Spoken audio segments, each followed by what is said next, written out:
Police प्रशासनाने जयसिंगपूर परिसरातील कार्यकर्त्यांना सोमवारी पोलीस ठाण्यात हजर राहण्याच्या नोटीस बजावल्यात। आपण सोमवारी अर्ज भरणार असल्यामुळेच सरकारने रडीचा डाव खेळत या नोटीस बजावल्यात असा आरोप माजी खासदार राजू शेट्टींनी केलाय।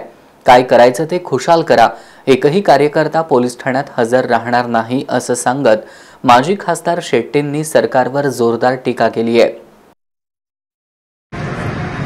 मी सोमवार दिनांक 15 एप्रिलला सकाळी 11 वाजता कोल्हापूरला उमेदवारी अर्ज दाखल करणार हे कळल्यानंतर तातडीने सरकारच्या हालचाली झाल्या आणि जाणीवपूर्वक जयसिंगपूर परिसरातील 200 कार्यकर्त्यांना आंदोलन केलं। तुमच्यावर गुन्हे दाखल आहेत म्हणून सोमवारीच पोलीस स्टेशनमध्ये हजर राहण्याच्या तातडीच्या नोटिसा काढलेल्या आहेत। एक प्रकारे पोलीस खात्यामार्फत सरकार रडीचा डाव खेळते, म्हणजे अर्ज भरायला कुणी जाऊ नये, त्या कार्यकर्त्यांना जामीन देणं, कोर्टात हजर करणं, या प्रक्रियेमध्ये सगळ्यांनी गुंतून राहावं अशा प्रकारचा रडीचा डाव चालू आहे।